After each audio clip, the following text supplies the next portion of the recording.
at the Kasubi Royal Tombs here in Kampala, Uganda. I've never shown you something like this, but this is a cultural heritage and a spiritual heritage. It is also political for the Uganda people. If you don't know the Uganda people, we are in the central. Like Kampala is in the central of Uganda. And this is where most of the Baganda people reside. And so does the kingdom of Muganda as a whole. I do not know so much about the place.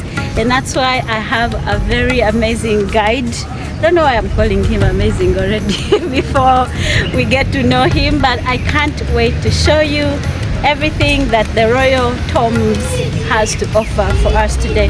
My name is Lynn Zabu, and this is Lynn Zab's World, where I share inspirational stories, construction, travel, you know, and anything that makes us human beings. I hope you enjoy this video. Please turn on your notification bell and also make sure to subscribe. Yeah, join the family. Guys, this is Mr. Michael, our tour guide of the day. Hello, Mr. Michael. Hello. Welcome to Lynn Zab's World. So it's a pleasure for me to join you guys. Where are we now? So we are just into Kasubi Royal Tombs, one of the UNESCO heritage sites. UNESCO? Yes. What is UNESCO? So UNESCO is a worldwide organization. Yes. So that really gives respect to most of the traditional and cultural sites. Right. So we are lucky as Buganda Kingdom to really also have our site among the UNESCO, because in Uganda we have 73 sites. Right. That is Bwindi, Penetrable National Forest. We normally visitors normally go there to trek the gorillas. So for this, we normally come in to normally know about our Uganda cultures. Yes. Because I'm a Muganda, and I'm really proud Muganda. So for me, I come from one of the strongest animals clans. That is a buffalo clan. Oh, the buffalo clan. So many normally know it in Uganda, which is Mbogo, but for me, I call it a buffalo. Because visitors normally can really understand the buffalo. How it really looks like. All right. So from this side, the Kasubi, you also have the Rwenzori Mountains. Okay. The Rwenzori Mountain. Wow, the Rwenzori Mountains. That is in Kasese, that side. Okay, so would you please give us a tour of this place? I saw there was something very interesting there.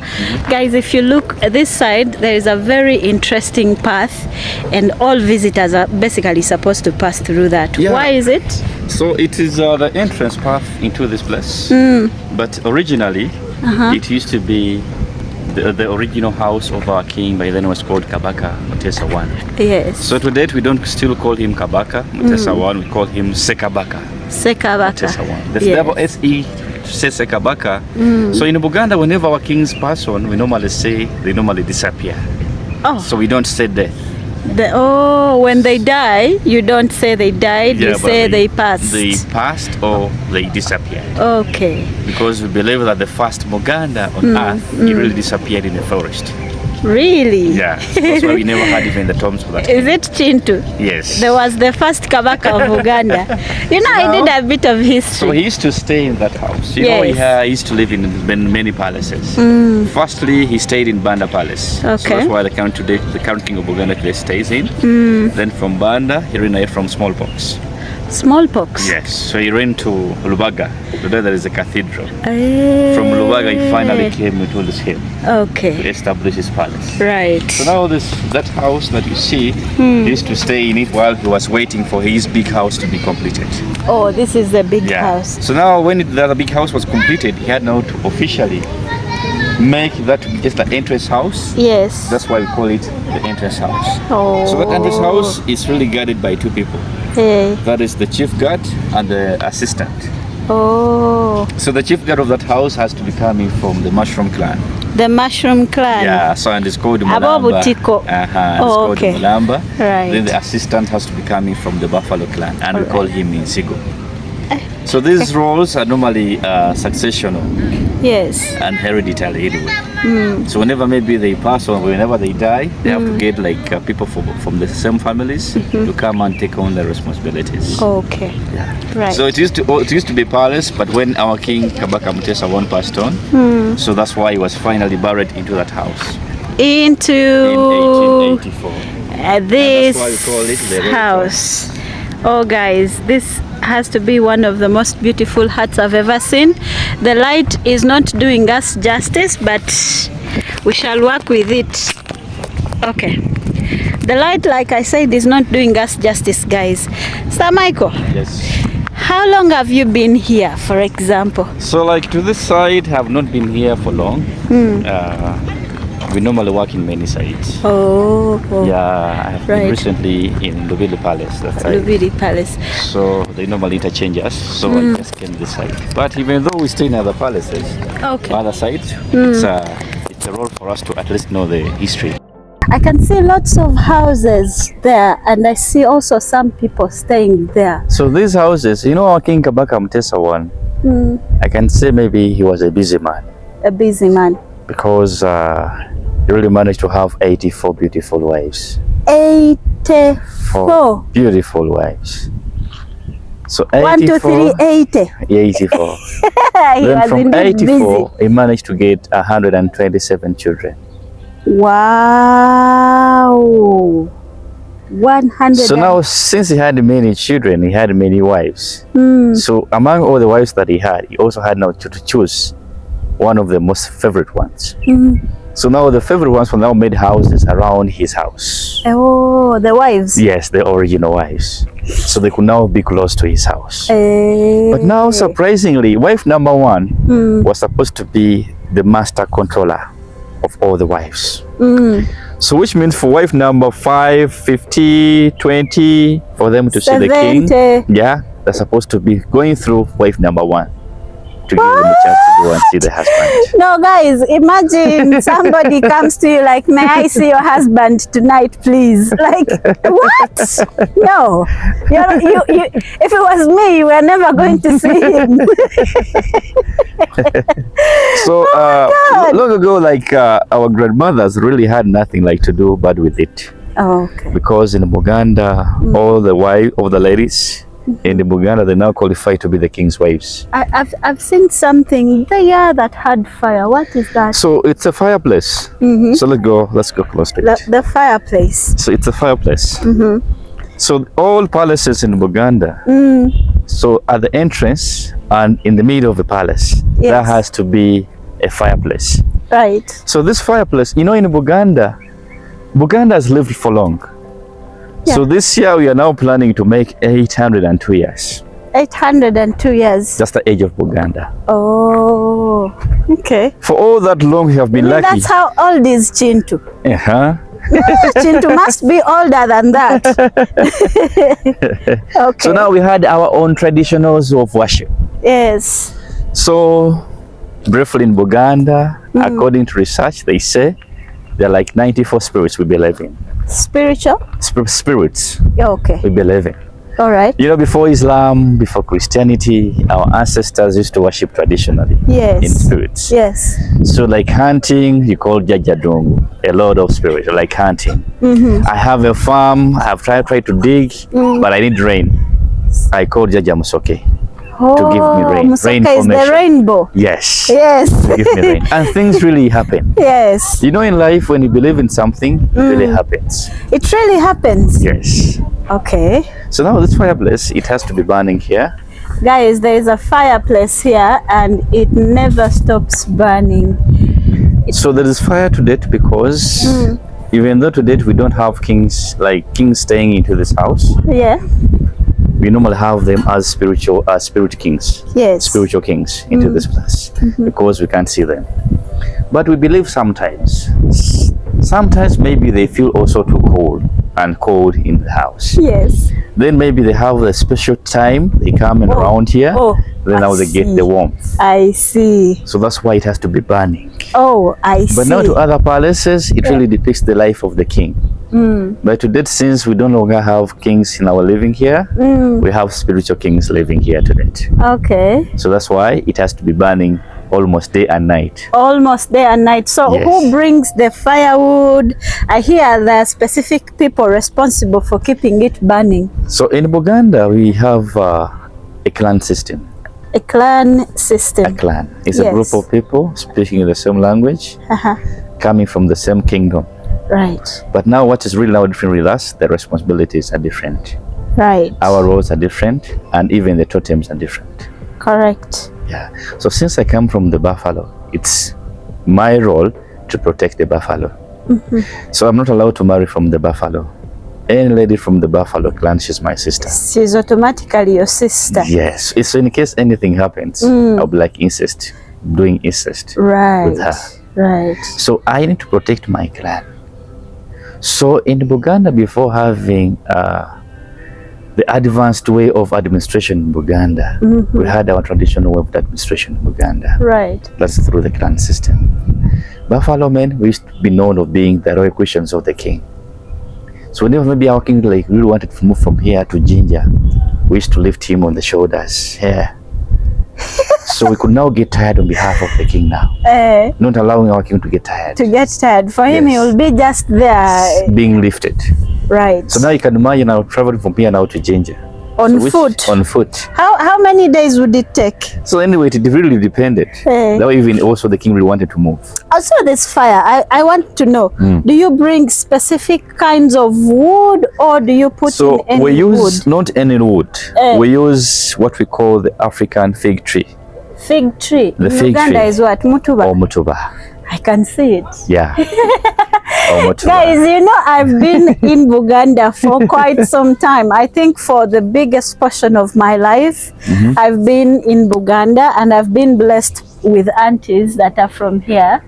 So I learn a few things. I pick a few things here and there, and then also visits like this help me understand more about their cultures. You see, even when I was coming, I brought a lace. Yeah, I was so surprised by that for you to be set with I that. came with a lace because I know when you're visiting such places, as a lady, you're supposed to dress as a woman. But if you don't dress as a woman, but now, then why do you dress like that? Cover up. In normal places, why do you dress like that? Oh, because when I'm seated on a border, I don't want you know, now touching. No, you should sit like a real lady. But you know, now people are driving so badly on the road. So do you know why? Like long ago, like in Buganda, like in terms of dowry payment, so they used to give them like a lot of dowry because there's a way how they used to behave culturally. So they really respected almost everything. Right. Sitting like they used to ride the bike. All the bikes used to be for men. But today the girls also jump to the bicycles and ride them around. Yeah, but according to you, do you think they were better that way, or so I think, like, to me, I think they were really too better because they were now trying to preserve our cultures. No, the thing is, they were respected. They were paid a lot of dowry, but they were not allowed to eat chicken. Yes, so no. You know, the men of this culture, like, they used to be, I don't know, I don't want to say what I want to say in front of the Kabaka's house. I'll tell you later. Yeah, so they used not to eat chicken. That was bad. So, that's okay. Right. So this house was one time burnt. Yeah. And the whole world was on a standstill because of it. Yeah. Does anybody know why? Or it's still a mystery? So I cannot say like maybe one burnt it or anyone burnt it, but since we really made it out of grass, so anything with grass, anything can happen. Can happen, right? So maybe we believe maybe that like what was like a misfortune, right, really happening. Maybe we're now going astray away from our norms, which is because also we believe in that. So, but finally, we have tried our best to reconstruct it again. This has got to be the biggest hurt I've ever seen. Can you imagine? I've spent more than 15 years in Kampala and I've never reached here. This is your first time here? Yes. How much grass do you think is on this house? How many tons? It's really a lot. Because it's measured in tons. It's a lot. A lot. Guys. It's really a lot. Guys. And it's the reason as to why it has really taken us long not to complete it in like early. Yeah. Like, because it's a culture house. Because it's a culture So we don't just mere construct it as a normal house. Okay. There's some cultural attachments. I get you need to respect also while we reconstruct this house. So yeah, you're leading us, we are following. Yeah. Because your ancestors made not like if we get there first before you. So we are following. Yeah. So now this house is called Muzibu Azalampanga. Muzibu Azalampanga. Yes. How do you call that in English? So in English, we normally say a king beheads a king. A king beheads. Gives a birth to a king. Oh, so a king beheads a king. Yes. Right. Omuzibu azala mpanga. Oh, okay. So that's the name of this house. How often does the king come here? So normally in Buganda, we are not allowed to make any schedule for the king. Oh, so you don't know? Whenever he really appreciates to come. Oh, he just appreciates. Yes, and you don't know if he will come tomorrow or the other year. You don't know. So we're not allowed to restrict him. Or even to know, he will just appear. So even as I talk now, maybe all of a sudden he can come in. And all of a sudden you can see security guards telling you leave. He's coming. Okay. This is beautiful. Guys, I have to bend. So if your back is bad, am I allowed to talk here? Yeah, you're allowed. Okay. Okay, guys. You were scared to say anything here? Yeah, because it feels so silent. It's so silent. Guys, look at the details of this house. Look at the walls of this house. I'm even scared to say anything because what if some spirit comes? Guys, look at this. Wow. Look at the neatness of this work.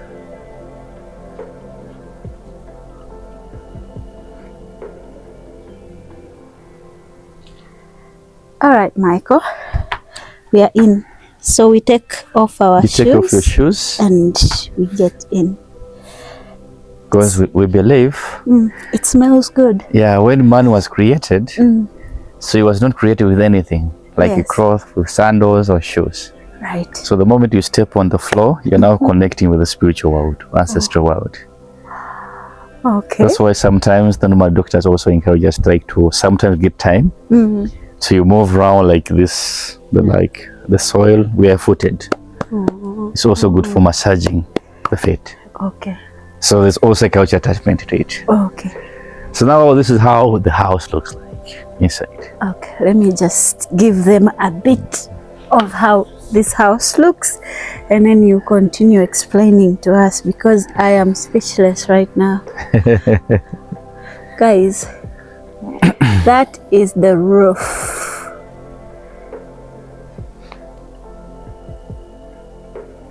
That is the roof and it looks like a basket. An overturned basket. Yes, an overturned basket. Oh, I know things. And then all that you see from up, that is a backcloth. Yeah. That is made from a mutuba house. You said it's called what in English? Mutuba tree. It's called the African wild fig tree. It's called the African wild fig tree. In Kenya, it's called mugumo. But so in German, they call it the Feigenbaum. The Feigen what? The Feigenbaum. The Feigenbaum. Feigenbaum. Don't confuse my tongue. Guys, all this you see is a back cloth. This is all tree. Yeah. Wow. And all the portraits you see, those are all the kings being buried in. There you are just going to explain to us. Let me first call a malo here. They have lamps. Normally in the houses, the traditional houses in Uganda or for Kabakas, they are quiet like this. This is a spiritual house. They're usually very quiet and usually dark, but they have a little bit of light. It's not like total darkness. Yeah, so, oh my goodness. No wonder it took them a long time to accomplish because the details, my phone is not doing justice to the details, but at least you can still see what I'm saying. Okay. So, Mr. Michael, what does the king usually do when he comes here? So when the king comes in, he has to introduce himself to the spiritual kings. To the spiritual kings. Is this where they live? Yeah. So the four portraits that you see, And now for those what about 4 this mat? It's a mat. Can I step on it? You can step on it. Guys, you have to be careful in spiritual homes. Okay. But you should not go beyond that. All right. I noticed. Yeah. That's why there is a boundary. Oh. So now the one... Only the king goes there and the queen. So the one who made this palace to exist here, or the tomb, yes, it was him. That's why you call him Sekabaka Mutesa I. Then he was called Mutesa because among all the kings, he was the first to negotiate with the local chiefs, the Buganda. The local chiefs? Yeah. Kings long ago never used to negotiate with they would do as they please. Yes. Oh. But to his regime, he tried to negotiate with the chiefs. Okay. And now after the meetings, they used to go back to their home places. They used to say, David? Daudi Chwa. David Chwa. In English, it's David. Yeah, it's David. Okay. Right. It's David. It was him first. When he passed on in 1884, he was buried in. He was the first to be buried in here. Oh, this one? Yeah. So he's the father to Kabaka Mwanga. Wait. Those are the tombs? No, not the ones. Oh, okay. So the tombs are just behind the curtain, behind. My heart is set. Because this house, it was segmented into 2. Oh. So this is the sitting room. So the one that used to be like a bedroom for him is now a tomb. Oh, because so we have a separate, yes. I can see the... Yeah. So we had now to portray that, like to at least show people on how we bury them or how they look like behind. Okay. Because no one has a chance to go and see, unless like the decorators of this place, the successor of the widows, the successors of the widows, they can at least get or the widows or the sons. Yeah. Okay. They can have at least a chance to go and check. Okay. Them. So why do we still have this grass here? So we still have that grass because we want also to depict something here. Oh, okay. So we want to cover up this cement. Oh, and put it on. Yes, like our traditional carpets. Yeah, those are the traditional carpets. I'm shocked to find this because normally there is a traditional carpet. Yeah. Which is this one. Even in my culture, you know where I come from? I come from Toro. Toro. Of course, I already knew. Why? With the shirt. Oh. So. And even your accent. So this grass is called the wild lemon grass. Okay. So we use it like sometimes for making the carpets. Sometimes for also thatching a little bit. Thatching outside, we normally use the spear grass. Right. The spear grass outside. So even you see the type of grass is really different from this outside. Right.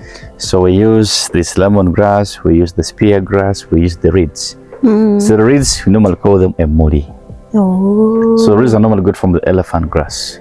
Right. Many people normally mistake it, like they normally consider reeds like to be bamboo because they really look alike. Okay. So this is not bamboo. These are reeds. I know reeds. Yes, but many normally say it's bamboo. Confuse them with bamboo. That's why when visitors normally come here, they say, bamboo? This is bamboo. No. But bamboos are usually big. Some normally look alike like this. I've never seen a small bamboo. You've never seen? Maybe you need to see them. No. This is the door? Yeah, it's a door. Closed. It's made out of reeds as well. The reeds also. Okay. And then there's this corner. Yeah. So why do we have 2 corners, this and that? It's a bedroom. Oh, it's a bedroom. It used to be a bedroom for the 2 widows. For the 4 widows. It had to be separated. Oh. You know, in that sacred forest, it was also like segmented into 2.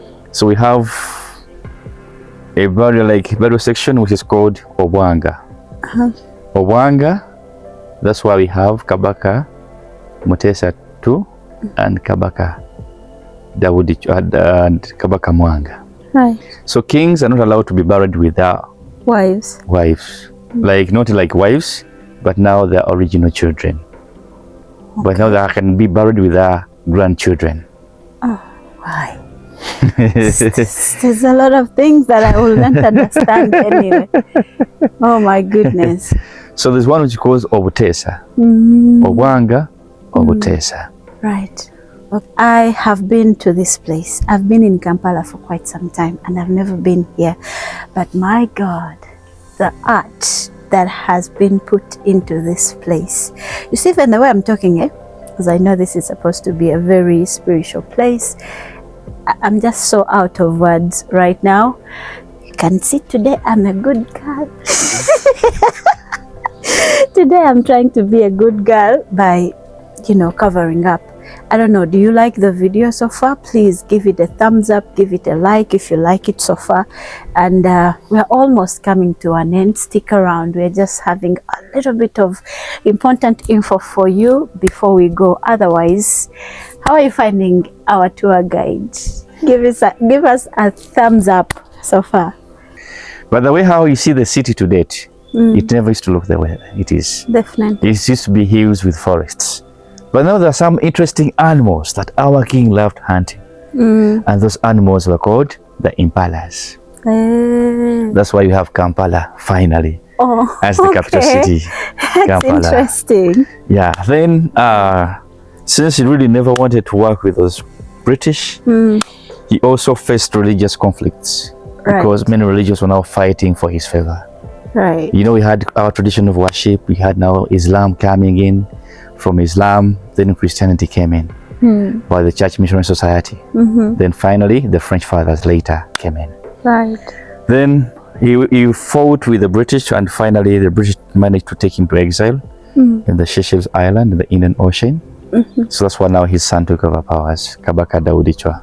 Okay. He became a king at the age of 1.5. But even though he was too young, we had now to trust some chiefs to be there on behalf of the baby king, to guide him upon the norms and the cultures. Right. Because we never wanted to lose our values and cultures in Buganda. So even though he was too young, but it was really a transformative king. So that's why when you come to Uganda and you don't come to this place, for us we normally say it was not a visit. Yeah, it wasn't. Now I know why. Unless you come to this place now. Yes, it feels really different. So he really introduced many things in Buganda. Right. So he introduced church marriage. Oh, he did? Yeah. This man here? Yeah.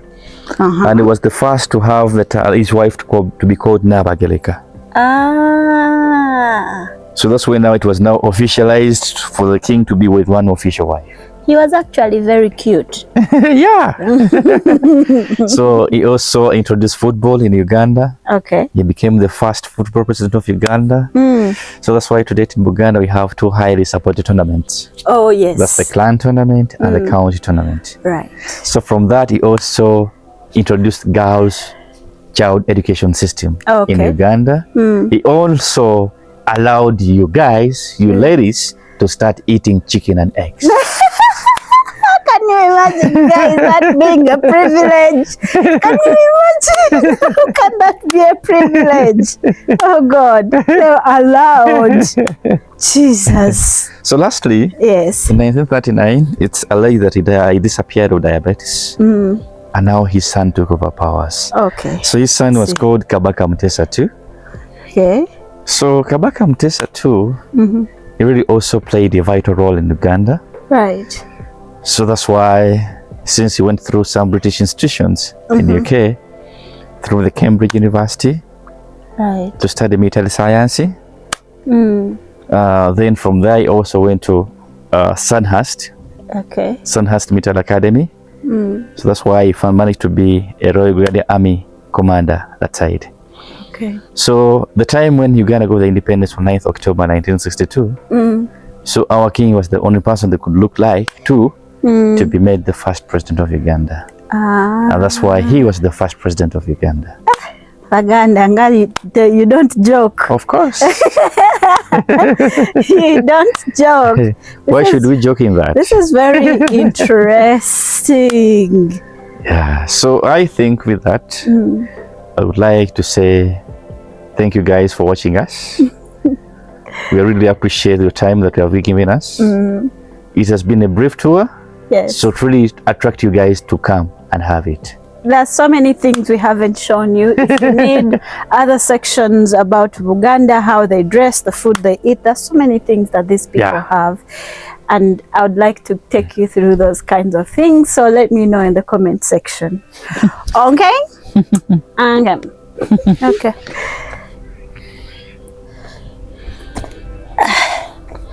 So if your back hurts, please don't come, because as much as it has been amazing, if your back hurts, think twice. But otherwise, guys, this has got to be put on Wonders of the World. I don't understand why they're putting others instead of this one. I don't know if you have enjoyed this video, because I have enjoyed the trip. How much do you know about the Baganda people and the Baganda culture and the Baganda history from this video? If you need me to do more series about Buganda Kingdom, please let me know in the comment section, because we've got a lot of history on kingdoms here in Uganda. This has been Kasubi Royal Tombs, and this is where they used to bury the kings. This is where they still bury the kings in Buganda who pass. They don't call it passing. They say, what do you call it? Disappear. Yeah, when they disappear, like they disappear to this place. So thank you so much for watching. My name is Lynn Zabu, and I hope you loved this video as much as I loved making it for you. See you in another one. Bye.